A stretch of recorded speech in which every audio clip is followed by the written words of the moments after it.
គន្លឹះខ្លាយទៅជាអ្នកមានសូមស្វាគមន៍មកកាន់វីដេអូនេះសូមពិចារណាករណីសិក្សាមួយបុគ្គល2នាក់ដែលទទួលបានប្រាក់ចំណូលប្រចាំខែស្មើគ្នាបុគ្គលទី1ចំណាយអស់ចំណូលប្រចាំខែជារៀងរាល់ខែដោយគ្មានផែនការសន្សំក្រោយពី10ឆ្នាំស្ថានភាពហិរញ្ញវត្ថុរបស់លោកនៅតែដដែលបុគ្គលទី2បែងចែកចំណូលមួយផ្នែកសម្រាប់ការសន្សំនិងការវិនិយោគដោយមានចេតនាច្បាស់លាស់ក្រោយពី10ឆ្នាំទ្រព្យសម្បត្តិរបស់លោកកើនឡើងច្រើនដង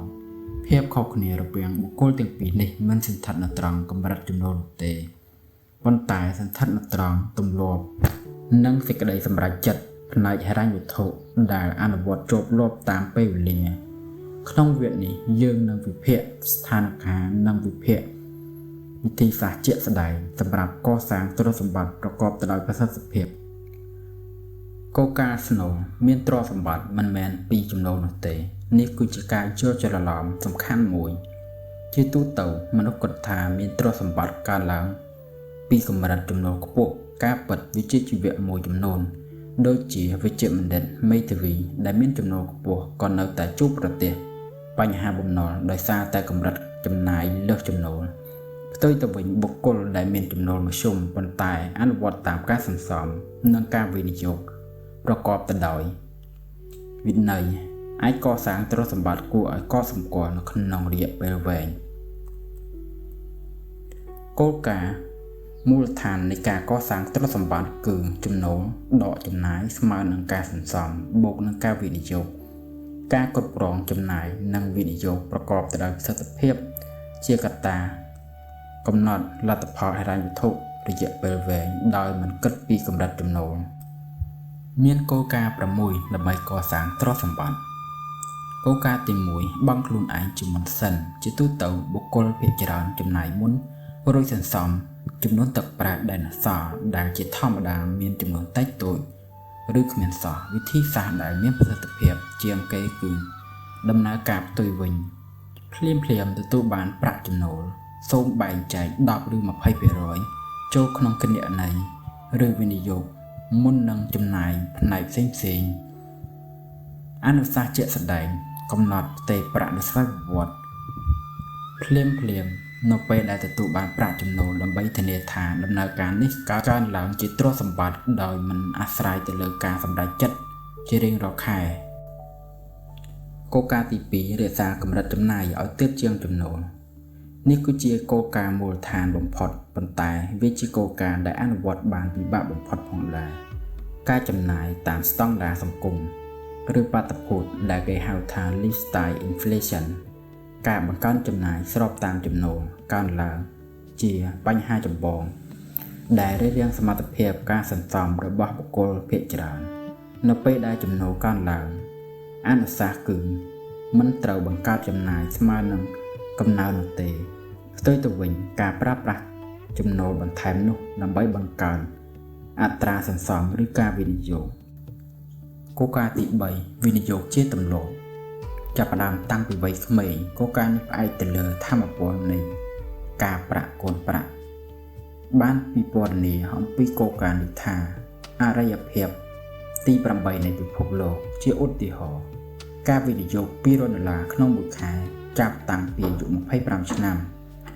ដោយអត្រាការប្រាក់ចំណេញជាមធ្យម8%ក្នុងមួយឆ្នាំនិងបង្កើនទុនប្រមាណ$60,000ត្រឹមតែអាយុ65ឆ្នាំក្នុងករណីចាប់ពីអាយុ35ឆ្នាំវិញចំនួនទុនចុងក្រោយនឹងថយចុះជាង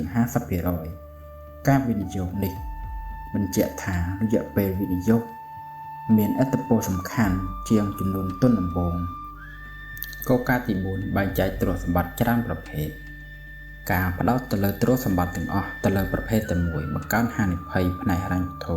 ការបែងចែកច្រើនប្រភេទដូចជាភាគហ៊ុនអចលនទ្រព្យមាសនិងអាជីវកម្មផ្ទាល់ខ្លួនជួយកាត់បន្ថយហានិភ័យសរុបដោយសារនៅពេលដែលផ្នែកមួយធ្លាក់ចុះផ្នែកផ្សេងទៀតអាចរក្សាស្ថិរភាពបានសម្រាប់អ្នកចាប់ផ្ដើមថ្មីវិធីសាស្ត្រនេះមិនចាំបាច់ស្មុគស្មាញនោះទេអនុសាសន៍គឺត្រូវសិក្សាមូលដ្ឋាននៃគ្រឹះនៃការវិនិយោគមុនសិនមុននឹងធ្វើការវិនិយោគជាក់ស្ដែង គោលការណ៍ទី5បង្កើនចំណូលមិនត្រឹមតែផ្ដោតទៅលើការកាត់បន្ថយចំណាយការគ្រប់គ្រងចំណាយសំខាន់ណាស់ប៉ុន្តែមានដែនកំណត់ពីព្រោះចំណាយមិនអាចថយចុះក្រោម0បានទេផ្ទុយទៅវិញសក្តានុពលនៃការបង្កើនចំណូលគ្មានដែនកំណត់អនុសាសន៍គឺត្រូវតែស្វែងរកវិធីបង្កើនចំណូលតាមរយៈការអភិវឌ្ឍជំនាញថ្មីៗការស្វែងរកប្រភពចំណូលបន្ថែមឬការចាប់ផ្ដើមអាជីវកម្មខ្នាតតូចសំណុំបញ្ចូលគ្នារវាងកំណើនចំណូលការគ្រប់គ្រងចំណាយនិងការវិនិយោគជាប់លាប់គឺជាមូលដ្ឋានគ្រឹះពិតប្រាកដនៃការកសាងទ្រព្យសម្បត្តិគោលការណ៍ទី6វិនិយោគលើចំណេះដឹងផ្ទាល់ខ្លួនលោក Warren Buffett បានលើកឡើងថាការវិនិយោគដ៏មានប្រសិទ្ធភាពបំផុតគឺការវិនិយោគលើខ្លួនឯងចំណេះដឹងផ្នែកហិរញ្ញវត្ថុជំនាញវិជ្ជាជីវៈនិងសមត្ថភាពដោះស្រាយបញ្ហាគឺជាទ្រព្យសម្បត្តិមិនអាចត្រូវបានប្រកាន់យកឬបាត់បង់រាល់ការអភិវឌ្ឍជំនាញថ្មីៗឬការយល់ដឹងកាន់តែស៊ីជម្រៅអំពីយន្តការនៃហិរញ្ញវត្ថុរួមចំណែកដល់ការបង្កើនសមត្ថភាពរកចំណូលនិងគុណភាពនៃការសម្រេចចិត្តវិនិយោគនេះជាមូលហេតុ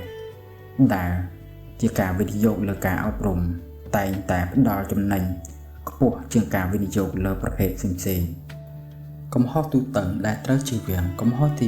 1ការជួបបំណុលការប្រាក់ខ្ពស់ការឥណទានឬកម្ចីការប្រាក់ខ្ពស់គឺជាឧបសគ្គសំខាន់ធំបំផុតចំពោះការកសាងទ្រព្យសម្បត្តិអត្រាការប្រាក់20ទៅ30%ក្នុងមួយឆ្នាំពីបំណុលប្រភេទនេះជាទូទៅខ្ពស់ជាង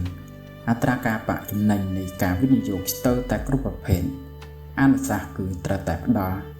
អាទិភាពដល់ការសាងបំណុលទាំងនេះឲ្យអស់ជាមុនសិនកំហុសទី2បញ្ជាពេលការចាប់ដើមបុគ្គលភាគច្រើនរងចាំ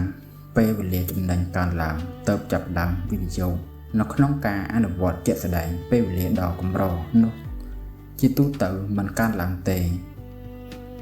ការចាប់ផ្ដើមវិនិយោគចំនួនតូចៗនាពេលបច្ចុប្បន្នមានតម្លៃច្រើនជាងការបញ្ជាពេលចាប់ផ្ដើមធំនៅពេលអនាគតជាចុងក្រោយសូមជ្រើសរើសគោលការណ៍មួយដែលអាចអនុវត្តបានងាយបំផុតសម្រាប់ស្ថានភាពរបស់អ្នកហើយចាប់ផ្ដើមអនុវត្តភ្លាមៗទោះជាគ្រាន់តែជាការបើកគណនីសន្សំថ្មីមួយក៏ដោយការចាប់ផ្ដើមអនុវត្តភ្លាមៗមានតម្លៃច្រើនជាងផែនការដ៏ធំមិនត្រូវបានអនុវត្តប្រសិនបើអ្នកគិតថាអត្ថបទនេះមានប្រយោជន៍សូមចុច like